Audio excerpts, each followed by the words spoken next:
Nah, masuk ke segmen berikutnya nih. Kita bakalan ngebahas pertanyaan-pertanyaan dari Sobat Egerian tentang perlengkapan. Seperti yang tadi dibilang bahwa perlengkapan adalah salah satu komponen yang penting juga.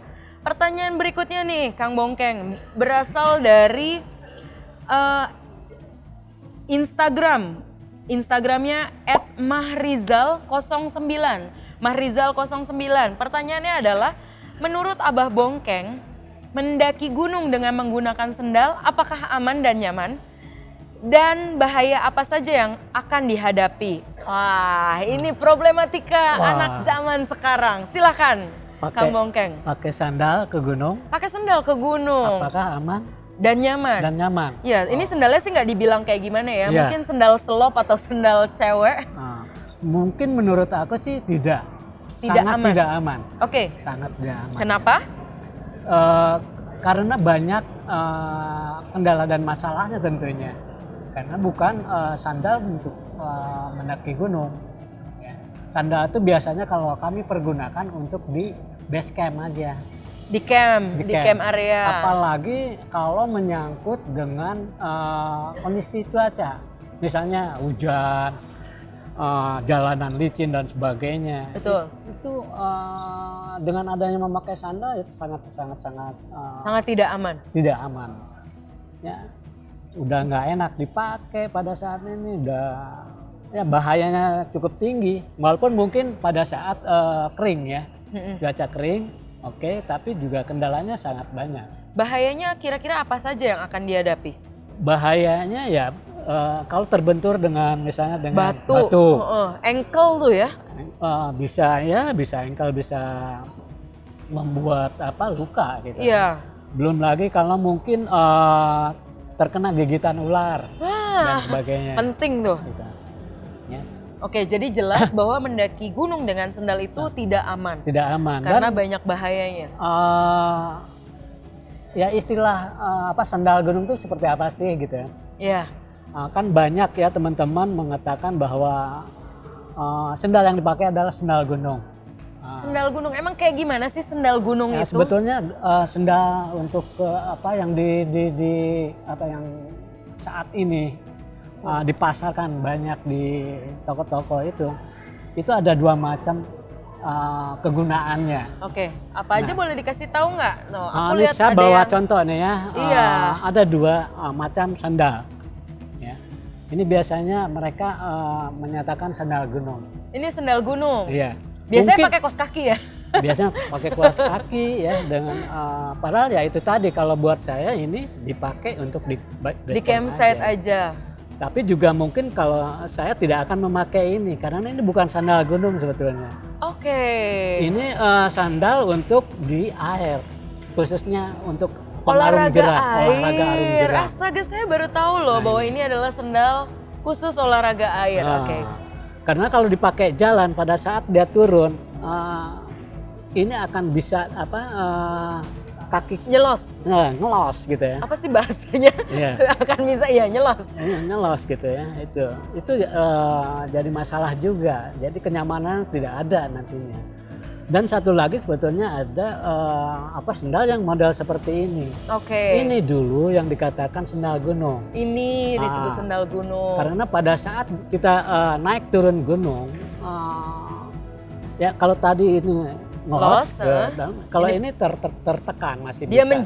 Menjepit. Oke. Jadi masih mungkin untuk bisa dipakai lah ya untuk di medan-medan tertentu. Tapi dia juga nyengkram ya? Tidak khusus spesial untuk mendaki untuk perjalanan, tetap aja untuk di medan base camp. Hanya di base camp. Oke. Jadi pemakaian sendal itu sebenarnya hanya untuk di camp area ya? Dan ada dua jenis sandal yang dikatakan ya ini sandal apa dan ini sandal apa gitu. Jadi banyak yang salah kaprah rupa-rupanya. Itu ya kalau mungkin orang yang sering ya melakukan hal itu saya kira akan sudah bisa merasakan lah pada saat kakinya nyelos pada saat licin dan sebagainya.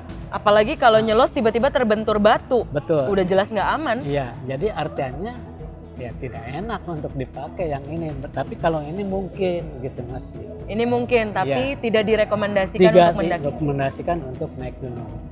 tetap aja naik gunung harus memakai sepatu. Oh, saya pikir buat saya itu. Iya, Bukan. mungkin sementara nanti kita ini. Oke, masuk ke pertanyaan selanjutnya nih dari Sobat Egerian. Tapi sebelumnya kayaknya kok gue aus ya. Kayaknya ngoceh melulu, kering juga nih. Enak banget di sini ada Eger Coffee nih, teman-teman dari Eger Coffee. Kira-kira bakalan bawain saya apaan lagi ya? Asik, terima kasih. Hujan-hujan, dingin-dingin begini enaknya minum lemon tea. Terima kasih ya. Lanjut nih ke Siap. pertanyaan berikutnya. Saya dapat pertanyaan masih dari Instagram seputar tentang perlengkapan dari @Ratna M Pratiwi. Ratna M Pratiwi. Pertanyaannya adalah, kadang karena pengen pendakian aman dan nyaman, kita cenderung bawa barang-barang yang ujung-ujungnya malah membebani. Saya ulangin ya. Kadang karena kepengen pendakian yang aman dan nyaman, kita cenderung bawa banyak barang yang ujung-ujungnya malah membebani. Ada nggak tipsnya untuk menanggulangi hal itu? Dan apa saja barang yang wajib banget dibawa untuk mendaki? Nah, masih berkaitan tentang perlengkapan. Silakan Kang Bongkeng. Iya. Berbicara masalah perlengkapan tentunya itu adalah hal yang memang kita butuhkan ya Iya. pada saat perjalanan. Walaupun mungkin yang harus kita bawa sebanyak apa yang tadi disampaikan gitu. Nah, ya untuk hal itu sebetulnya untuk mengakalinya bisa-bisa saja. Jadi sekarang kan juga zamannya sudah mulai Modern, canggih. ya. Dan juga banyak sesuatu atau barang-barang yang dulu dikatakan berat mungkin sekarang Lebih ringan. juga mungkin malah lebih kecil lagi gitu ya. Jadi walaupun bagaimana ya perlengkapan itu sangat-sangat kita butuhkan ya. Walaupun mungkin banyak. Nah yang penting ya persyaratannya bagaimana caranya barang itu ringan ya, ringkas dan mudah dibawa.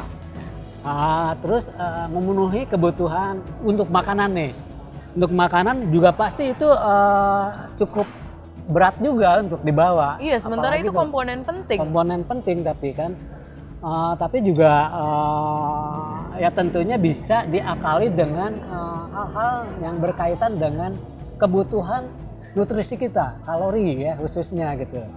Jadi untuk memenuhi kebutuhan makanan itu kita berbicara masalah nutrisi ya, sesuai dengan aktivitas yang akan dilakukan serta rasanya enak dan tidak asing di lidah. Jadi banyak kan sekarang yang simpel-simpel sebetulnya gitu. Betul.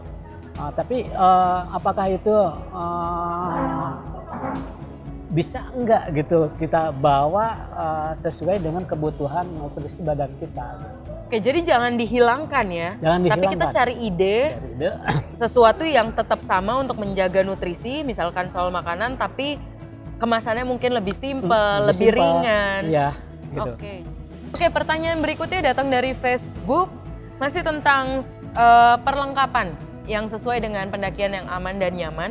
Pertanyaannya datang dari Islan Tin R. Islan Tin R. Pertanyaannya adalah, salam lestari Kang. Karena kesibukan kerja, jadinya pilih cuti buat liburan, pas liburan malah kejebak musim hujan. Mending kejebak musim hujan daripada kejebak nostalgia kan? Bagaimana caranya walaupun musim hujan bisa hiking dengan aman dan nyaman dan happy? Bagaimana menurut Kang Bongkeng? Oke, kalau memang ingin memaksakan diri ya pada saat musim seperti itu kekeh gitu, pengen bermain di alam atau di pendakian gunung tersebut, ya persiapkanlah perlengkapan yang berkaitan dengan kondisi cuaca itu.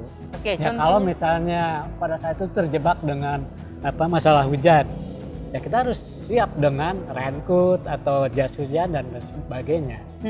Yang berkaitan ya dengan tahan air lah tentunya gitu ya. Dengan berbahan yang tahan air ya? Iya, betul.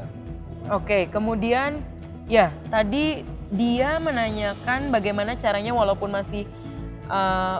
musim hujan bisa hiking aman dan nyaman. Tentunya sebenarnya tidak terlalu direkomendasikan ya saat Iya. cuaca buruk. Tapi kalau memang mau memaksakan mendaki, ada baiknya mempersiapkan perlengkapan yang sesuai dengan kebutuhan tergantung sikon cuaca tersebut. Betul. Nantinya ya akhirnya akan merasakan kenyamanannya gitu. Dan adanya misalnya kita diguyur hujan tapi jas hujan kita tidak tembus ya, badan kita kering, itu kan nyaman buat kita. Betul. Ya. Dan aman dong Dan tentunya, aman. terbebas dari penyakit kan. Iya. Dan selebihnya ya nikmatilah hal itu gitu ya. Nikmati hujan-hujanan. Hujan-hujanan Kayak itu main dinikmati. film Iya. India. Ya akhirnya timbul tadi pertanyaan terakhir untuk enjoy apa tadi Dan happy. dan happy itu. Iya, kalau memang happy main hujan-hujanan sok Ya, atuh itu. nikmatin ya. Nikmatin aja. Oke, berarti awalnya balik lagi ke perlengkapan. Jadi Ya. kalau kita udah tahu bahwa kondisi hujan dan kita menyiasatinya dengan perlengkapan yang memadai. Pertanyaan selanjutnya datang dari Facebooknya Deki Junaidi. Kata Deki Junaidi, pertanyaannya adalah salam lestari, pakaian, baju, celana, dan jaket, material apa yang nyaman dan aman dipakai pada saat kegiatan outdoor Indonesia? Oke, tentang masalah pakaian ya. Materialnya nih. Materialnya ya. Itu juga kita harus menyesuaikan dengan cuaca ya. Pada saat seperti apa juga kita akan melakukan kegiatan di alam terbuka, khususnya dalam pendakian gunung. Nah, untuk masalah pakaian yang mungkin enak dipakai buat berkegiatan dalam pendakian itu yang berkaitan dengan satu ringan juga pada saat Ringan, biar nggak membebani ya. nggak membebani, terus cepat kering pada saat misalnya kalau terkena hujan Hujan, atau cepat kering. kena basah.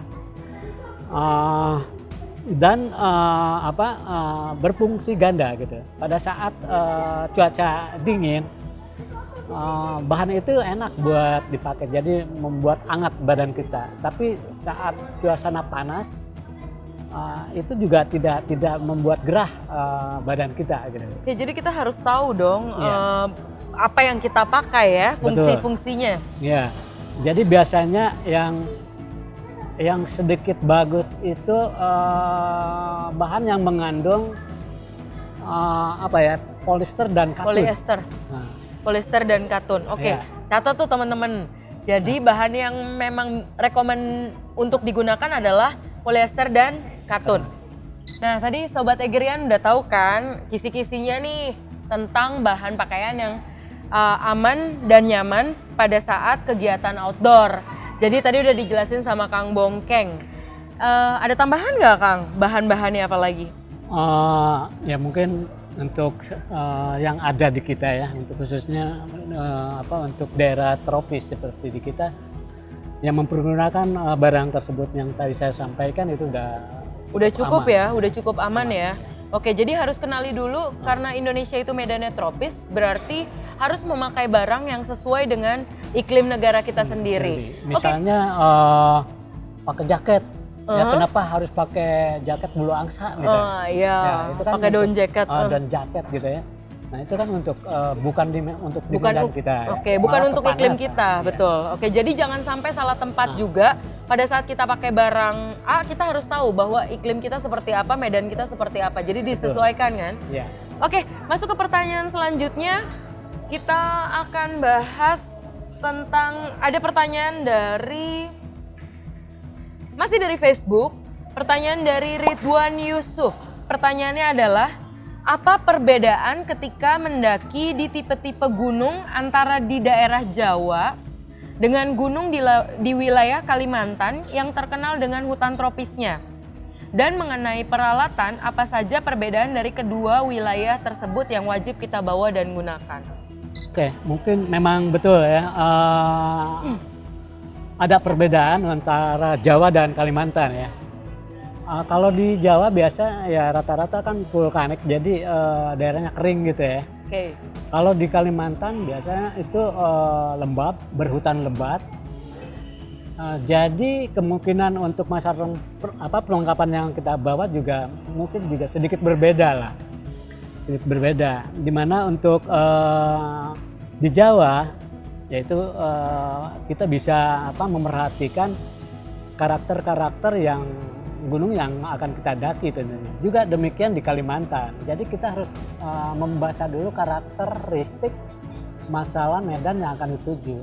Ya, karakteristik medan di Kalimantan seperti apa sih gitu. Jadi kita sudah akan bisa mempersiapkan barang apa saja yang harus kita bawa. Ya di sana daerahnya berawa, banyak nyamuk dan sebagainya. Banyak pacet juga gitu ya. Dan lembab gitu ya. Artinya ya perlengkapan yang harus kita bawa untuk di Medan Kalimantan ya yang berkaitan dengan kondisi alamnya sendiri gitu. Contohnya apa? Kira-kira contoh kecilnya aja peralatannya apa saja nih perbedaannya? Ya contoh kecilnya misalnya kalau saya ke sana akan karena di sana banyak terkenal misalnya dengan nyamuknya ya. Ya mungkin kita harus membawa perlengkapan alat bantu yang tidak biasa digunakan di sini.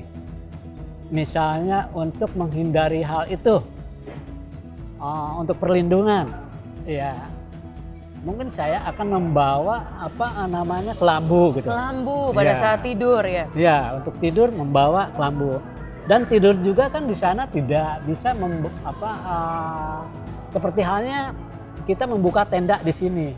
Kalau buka tenda di Kalimantan itu sangat panas. Iya, karena dia lembab ya. Kita tidak bisa tidur dan gerah gitu ya. Gitu. Ya, artinya kita harus memperlukan hemok biasanya. Hemok. Karena enak banget. satu untuk mencegah udara yang panas itu. Kedua dari masalah binatang. Karena masih banyak binatang khususnya yang dapat mengganggu kenyamanan kita di sana. Jadi untuk menghindari itu kita harus tidur di atas yang lebih tinggi ya. Di atas tinggian gitu maksudnya. Nah, udah tahu kan perbedaannya peralatan. Jadi kita harus mempelajari dulu nih karakteristik gunung tersebut. Betul. Karakteristik alam tersebut. Perbedaan antara Jawa dan Kalimantan sudah tahu. Dari segi hutannya aja itu udah beda. Udah beda. Jadi udah harus belajar nih, baru mempelajari alatnya. Betul. Ya. Oke, kalau untuk di Jawa, kira-kira alat apa nih yang dibawa yang sesuai? Untuk di Jawa ya seperti pada umumnya lah kita membawa barang-barang yang biasa kita bawa. Artinya ya seperti tadi saya sampaikan dengan bahan yang fleksibel, yaitu yang mengandung katun Polyester. Dan polyester itu udah cukup digunakan di kita. Oke, berarti udah cukup jelas ya. Ini dengan Ridwan Yusuf,